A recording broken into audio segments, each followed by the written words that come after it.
comenzar la clase de Historia del Perú. Vamos a seguir la secuencia de los acontecimientos de la historia peruana. El camino que se ha recorrido desde el año anterior ha sido largo, pero cada tema va poniéndose encima del otro y va avanzando y va conteniendo el anterior para superarlo, para aprender de ello. La clase que nos toca el día de hoy es sobre la emancipación del país. La emancipación del país es un proceso y como proceso toma en este aspecto hablar, en este caso hablar sobre las rebeliones indígenas.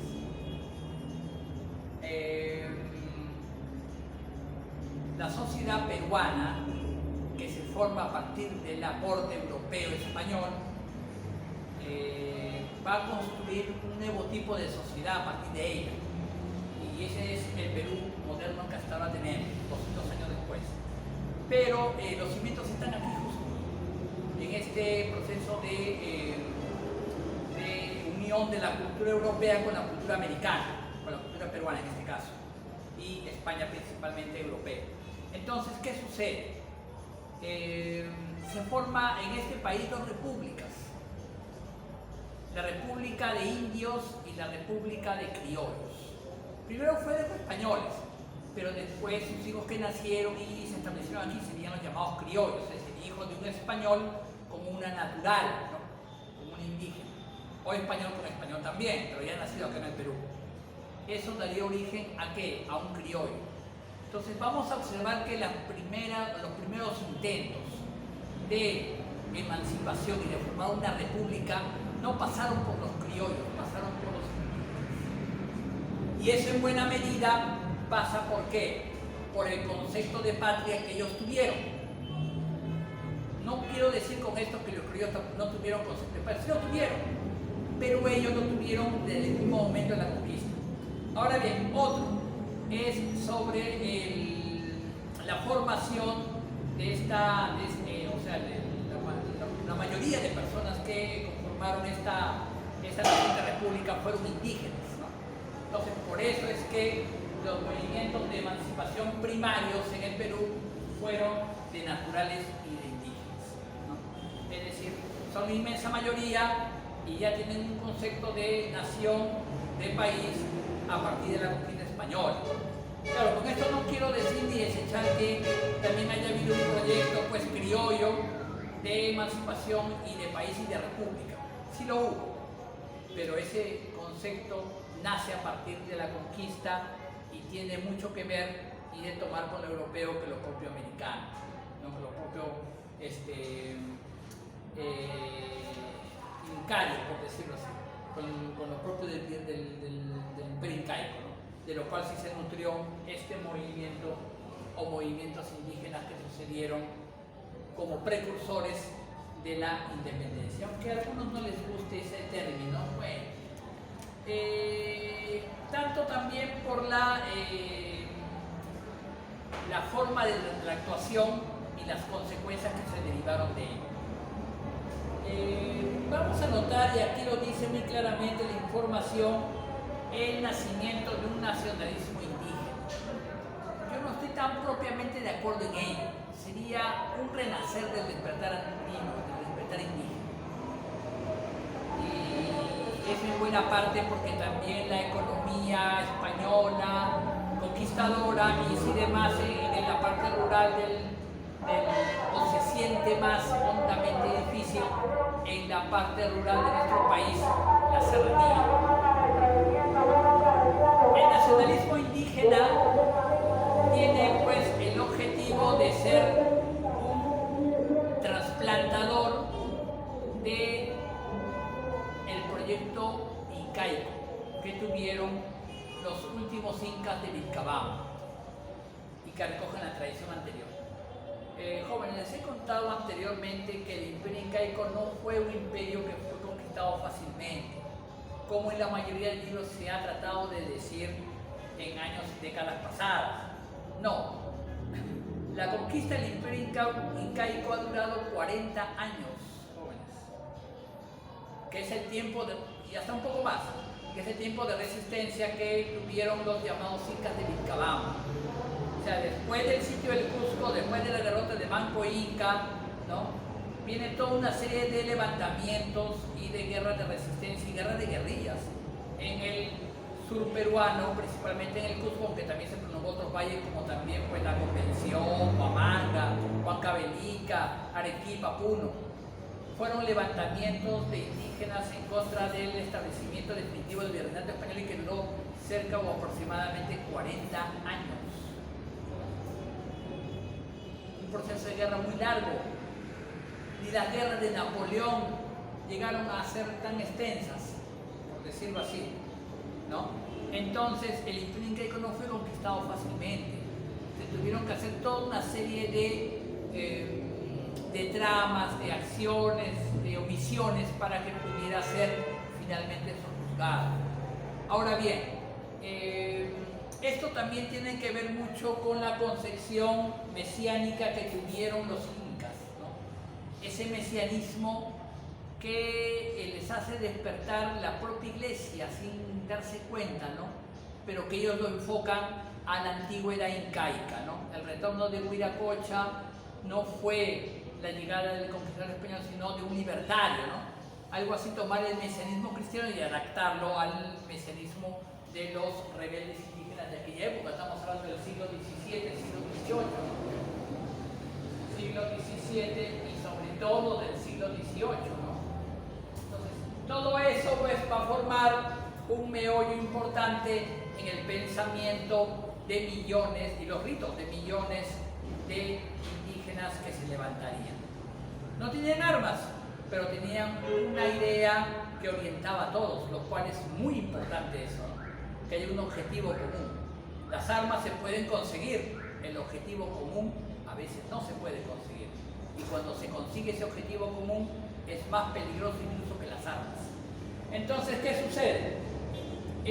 Vamos a ver pues de que esta capa dirigencial indígena de aquel tiempo pues se nutre en buena parte de la tradición ya occidental europea. Se imprimen libros como el Ollantay, ¿no? E incluso acá no menciona mucho sobre el mesianismo de Chintahuacho, ¿no? Y de la guerra contra los Collas, ¿no? De aquel valeroso capitán que volvería un tiempo posterior, ¿no? O el famoso mito de Incara, ¿no? Que también pues volvería para derrotar a esa serpiente que se deslizó desde el norte hacia y ocupar todo el país, ¿no? Algo así parecido como un simbolismo sobre la conquista y el establecimiento de un poder que los oprimía, que era el virreinato español, ¿no? Bueno, revalorando el pasado incaico, la lectura de los comentarios reales, dice aquí también, ¿no? Muy oportuno, que realza pues esto, ¿no? Entonces vamos a ver pues que los primeros reclamos, rebeliones indígenas apuntaban en ese sentido. Tenían como paradigma fundamental restablecer esa grandiosidad milenaria incaica, ¿no? Un mito que hay que tomarlo con mucho cuidado, porque sociedad idílica y sociedad muy maravillosa que fue el Imperio Incaico, en realidad no lo fue. El Imperio Incaico tuvo aspectos de esclavitud muy fuertes y feroces. Sojuzgó pueblos enteros en base también a la pena de muerte, matando jerarcas y pobladores. Muchos huancas, muchos chancas se rebelarían contra los incas en años sucesivos e incluso verían a los españoles como aliados para poder atacar a los incas y finalmente derrotarlos.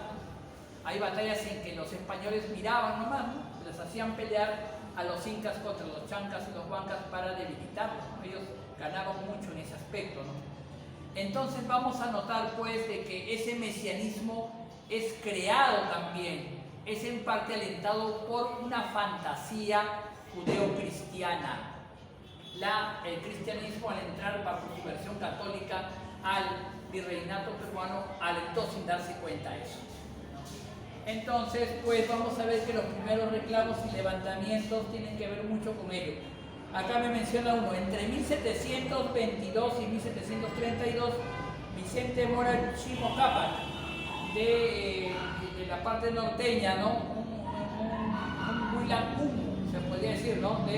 Del norte se rebelaba también, incluso aduciendo pues un permiso real contra las autoridades de aquel tiempo.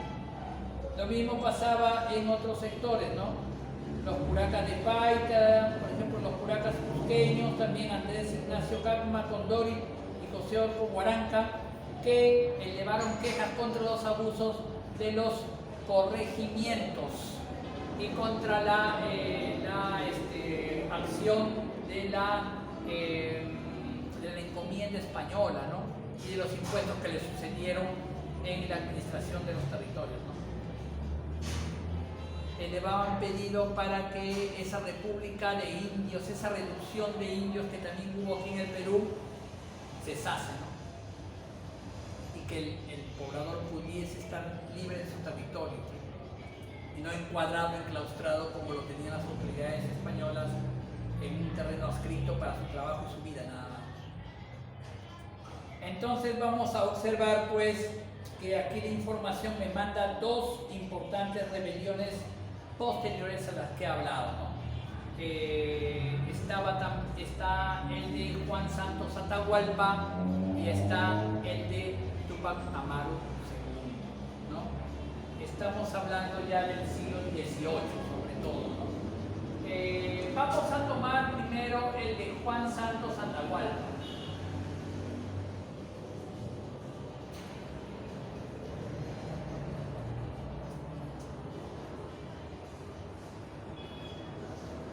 Según las crónicas, el nombre real del Inca no debió haberse llamado Atahualpa, debió haberse llamado Atabalipa, ¿no? Como era la designación final. Atau o Atoc era el término de viene hasta la H, ¿no? Y el Hualpa viene quizás de Balipa, ¿no? Que es una especie de consagración por el uso, ¿no? De tanto hablarlo, ¿no? Entonces, Juan Santos Atahualpa era un cacique de la zona central del país, principalmente hablando Huánuco Viejo o Huánuco Pampa, ¿no?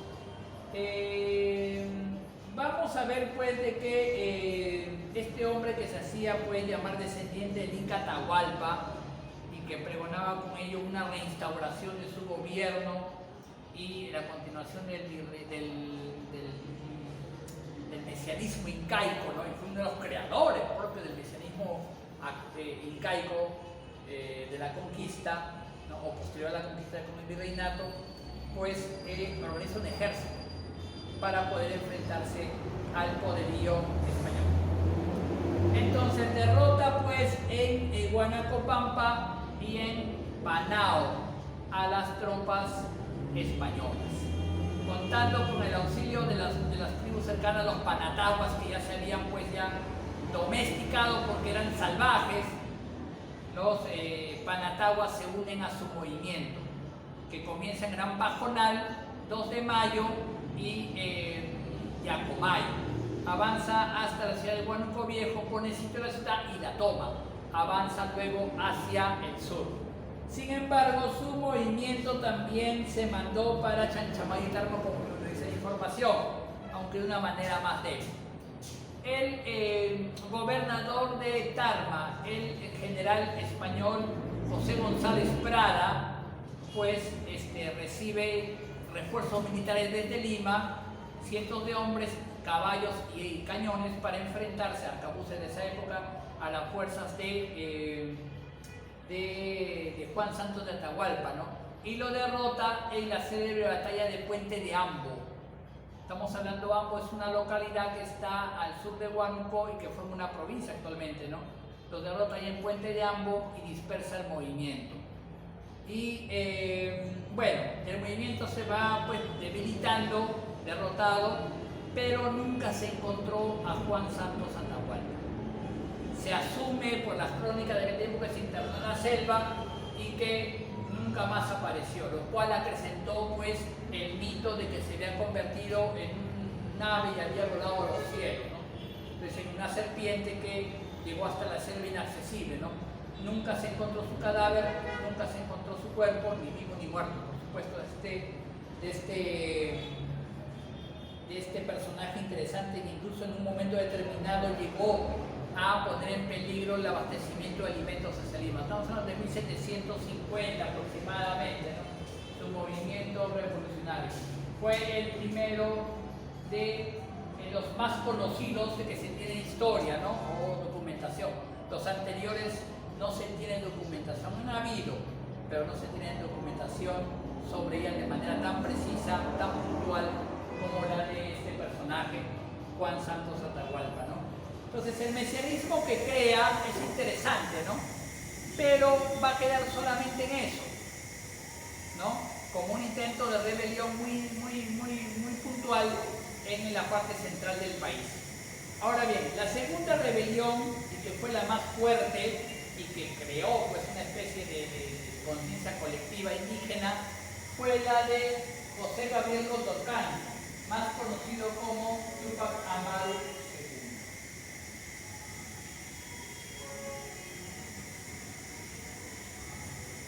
Él se pone esta designación de Túpac Amaru II porque Túpac Amaru I había sido uno de los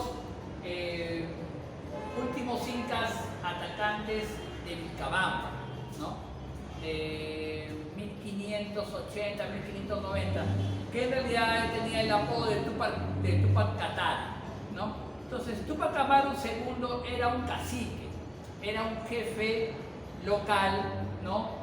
De la región de Tinta. Él no había nacido ahí, nació en Surinam. Surinam es una ciudad que está un poquito más al norte, ¿no? Entonces, como era cacique de Tinta y Tungazuca, tenía poder, ¿no? Tenía poder y tenía pues un grupo de indígenas grandes, numerosos, bajo su administración. Era un hombre letrado, por si acaso jóvenes, ¿no? Un hombre letrado que conocía las obras de los, estamos hablando de 1700, de personajes importantes de la ilustración de aquella época.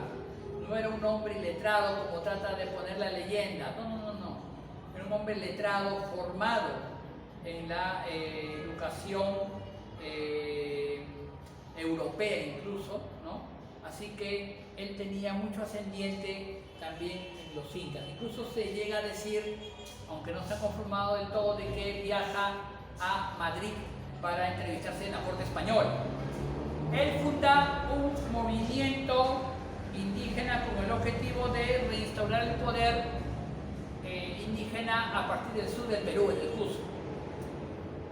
Y se revela fundamentalmente contra los corregimientos. El 4 de noviembre de 1780.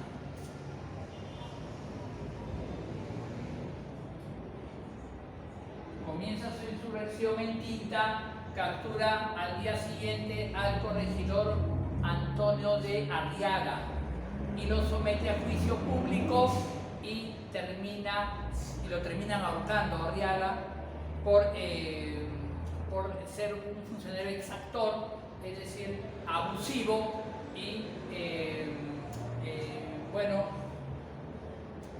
representante de un poder opresor muy terrible, ¿no? Como el dominio pues español, que imponía muchos impuestos a los pobladores, ¿no? Entonces ese era su objetivo, ¿no? Acabar con los corregimientos y establecer inclusive el pedido de establecer un tribunal de la Real Audiencia en el Cusco para supervisar el trabajo político y económico de la zona, ¿no? Fue su pedido, que posteriormente a su muerte se cumplió. Bueno, entonces él toma pues esta iniciativa. Aquí se menciona las causas de su rebelión, son económicas, políticas y sociales, ¿no? Sobre todo trató de instaurar las reformas borbónicas en el Perú, ¿no? El reparto y el aumento, sobre todo el aumento de los impuestos que gravaban fuertísimamente a los campesinos, a los indígenas, ¿no? Vamos a ver pues que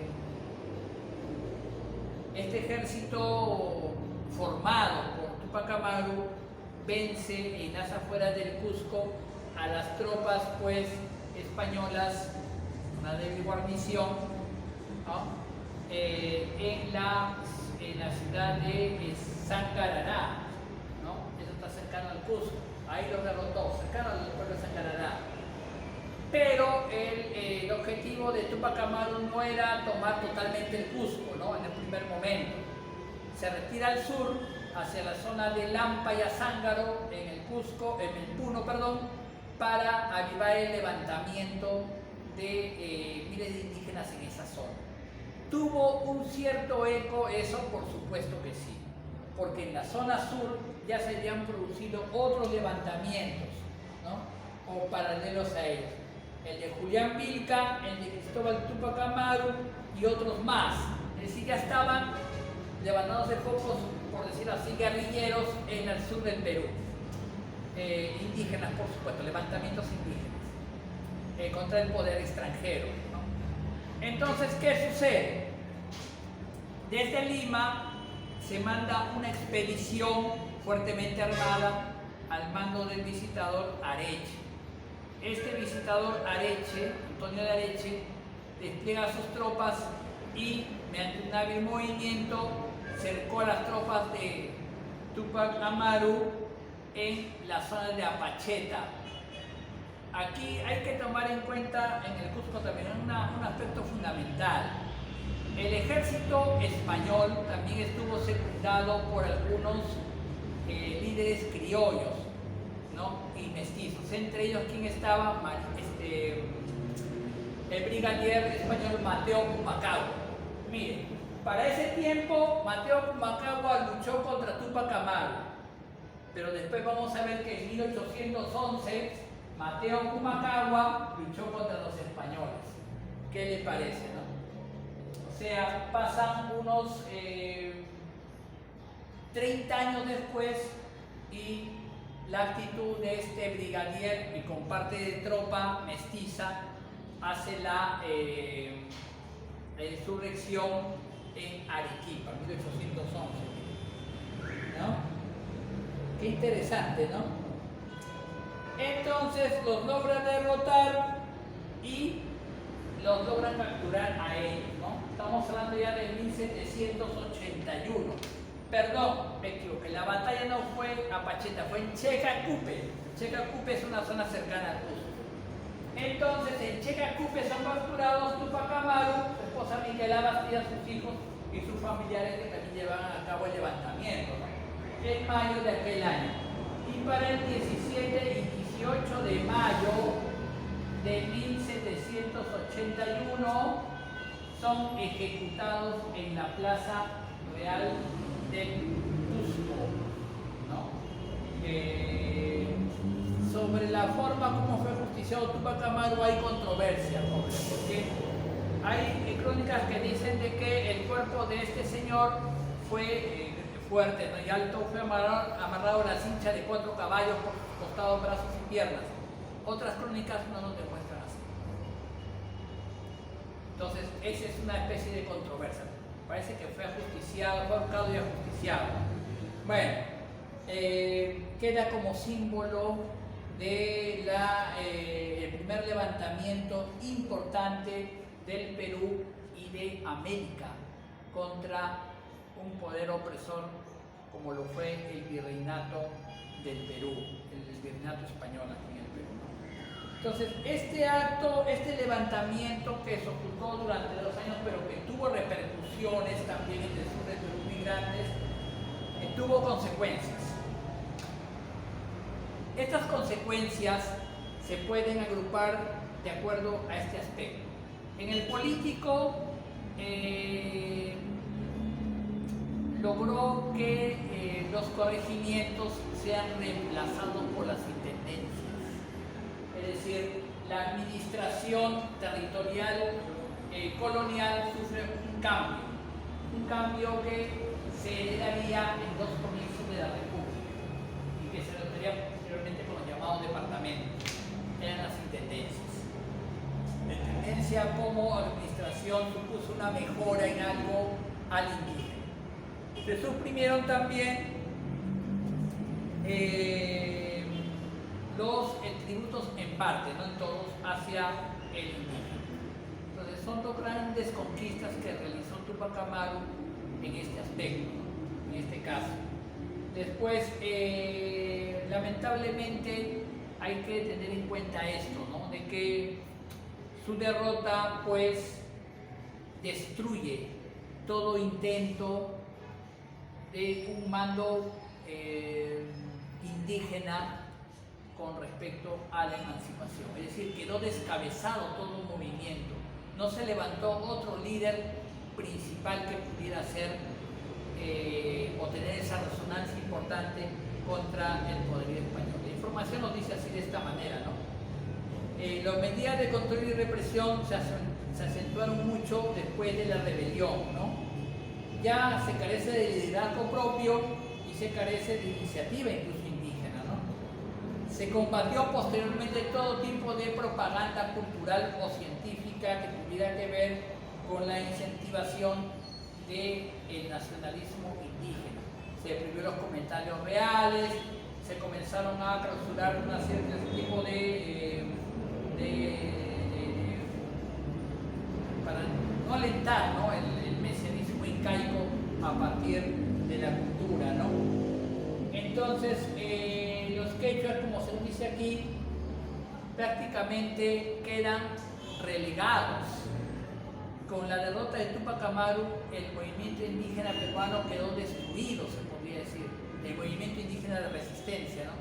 Siendo reemplazado, pues, por el movimiento criollo. Una década después, los criollos se lanzarían a la conquista de la independencia, ¿no? Pero lo harían amparados por las noticias, pues, de la invasión napoleónica a España, la formación de las Cortes de Cádiz y la promulgación de leyes más favorables a las colonias para su levantamiento. E incluso también desde Buenos Aires se iniciaban, pues, expediciones de restauración libertaria para otros lugares de América, ¿no? Lo cual tuvo mucha acogida por parte de los criollos, entre ellos, como vuelvo a decir, este famoso brigadier Mariano Melgar, ¿no? Entonces vamos a ver, pues, de que estos acontecimientos merecen una pregunta, ¿no? Dice aquí, ¿fue precursora de nuestra independencia? Dice aquí, y aquí se discute mucho sobre ello, ¿no? Y se dice que no puede ser un gesto precursor de independencia porque no encarna el nacionalismo propio del Perú, tan solamente es un movimiento indígena. Entonces, jóvenes, con esto concluimos la clase el día de hoy. Les voy a mandar su tarea, la que ustedes me deben realizar, la que está consignada, pues, en la página 171. La única, nomás hagan de esa, ¿ya? La de la página 171, porque le va a salir una hoja más o menos exacta, ¿no? Un poquito más. Son 3 preguntas que tienen que ver con la información. Jóvenes, muchas gracias. Permiso.